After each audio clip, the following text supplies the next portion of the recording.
And then what really happens is this. Once you escape this body, you have this opportunity to have what's called a life review. And it's where you see your entire life pass before you in a 360-degree panorama. And you have missed nothing. You know everything that you have ever seen. And you watch it from a second-person point of view as though you were your own best friend. And then you literally become every person that you ever encounter. And you feel the direct results of your interaction between you and that person. Most of mine was experiencing pain and anguish and suffering and the brutality that the nature of my life had created. And some good things. But somewhere along in you see in your life, you understand that you live in a world that has goals, structure, and parameters to it. And it has responsibilities and intentional actions that define it. It's not airy-fairy, loose, woo-woo. You got to do this. You got to do that. There are rules and energetic patterns that you function in. And that the world is fair and just, and no one gets away with anything. Nobody gets away. So the power of forgiveness means you take one step to the right and get out of the line of fire so that the divine system gets them while you're standing between you and them. One of the greatest lessons is to learn to forgive. I think that when you see your life pass before you, Lauren, and you watch it from a second-person point of view, then you literally become every person that you ever encounter. Then what you have to do is there is a question that you'll ask yourself, and this is my way of saying it. You know, it's not the way, it's my way. If God could not come today, or whatever you hold to be divine, could not come today and it sent you in the life you just reviewed, what difference did you and God make? I became a hospice volunteer. I built the largest end-of-life care volunteer program for dying veterans in American history. And I am the co-author of the standard end-of-life care model now used by the Veterans Administration in their program for veterans. So as I sit here this evening talking to you, if I had to look back over my life and had to give it a value, the value would be this. When I came to the VA in 1984, it did not have a hospice or a palliative care program. It has both, and I am partially responsible for that creation. So I made life better for past and veterans, and I found it. After I had the panoramic life review, I had a being with me, and as I looked, and I'd always describe this as like if you were driving into Denver at night, Denver, Colorado, you would see all these houses on the sides of the mountains that would light up and illuminate the sky. And if you have a light fog, it's so beautiful. So it was a crystal city. It was about built of light. And as I started to enter this crystal city, and the being that was with me, I don't know how to say other than the word merged. The being that was with me merged with me, although it was my higher consciousness. I don't know. But I was there alone in front of these 13 beings, 12 beings in front of me and another being to my upper right. And the upper right being would designate one of these beings, and that being would begin to shimmer till it was all I saw was the outline of that silvery being and the pastel red, orange, blue, green, gold, violet, and hues of that. And it would send like a box at me. It was like, I would say like a laptop or, I always laugh about it, but it's the only thing I can use to describe.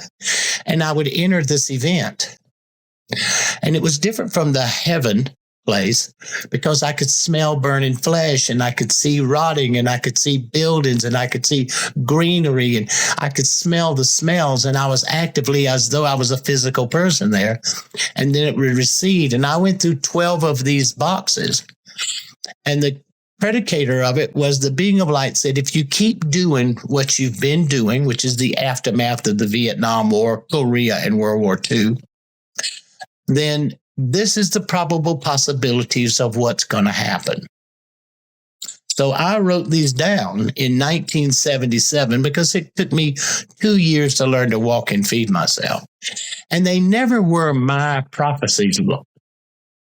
See, they never had anything to do with me. It was the beings of light showing me.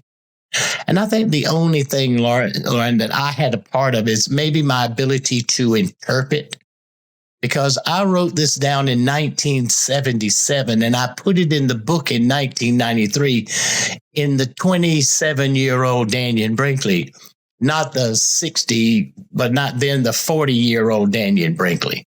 Okay, but I needed people to see what I saw when I saw it, because Save was about the journey of where I was going and who I was. And I wrote that book because I saw so many people would know where to turn. They have this experience that forces them to see themselves as spiritual beings. That's the biggest crisis that we who've had this experience have. Where do you go? You are a spiritual being, and there is a spiritual place, and the way they say you're going to die never happens. Never. If we keep doing the same thing we've always been doing, which is starting wars and killing children and killing people and blowing up crap in 2024 and threatening people, then we came to the place that would be World War III. And here's some of the things that I foretold from the boxes of knowledge. Chernobyl, Fukushima,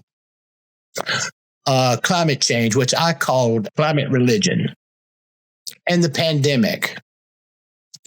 I described the pandemic in detail, literally in detail. Chip implants. This is 1977, but it happened in 75. I witnessed so many things that were real that no one had ever spoken about. No one ever dies. It will never happen. And anyone who tells you that you're going to die is either a liar, a fool, or someone who's fallen for religion, institutional, or government constructs. The ultimate delusion and illusion. But when you start thinking about reincarnation, I have no direct related experience to reincarnation in any of my experiences. Okay, but do I believe in reincarnation? Yes, because I've seen the multiple possibilities of the choices that come once you get to the other side. You know, you're always been getting handed flyers about what you could do next. You know, what can you do next? Think about hanging out in heaven. Somebody comes around and gives you a flyer. He says, look, how would you like to hold somebody? To hug and hold somebody. We don't hug over here. We communicate and connect. How would you like to hug somebody and to hold somebody and see them separate from you? And how would you like to be able to co-create like God, to create life, where that love and holding somebody combines into a union that creates life, a human being, a being that a divine spiritual being can enter this plane to work upon its existence, to unfold what its job is here, to create that vessel for which it can come. Well, when you're hanging out in heaven, that's some interesting stuff, Lauren. Wait a minute. I get to practice being a god? Whoa, wait a minute. I get to see myself from a distance. I get to hug somebody I love. Yeah, why not? I mean, this is how it works. Everybody's so dreary.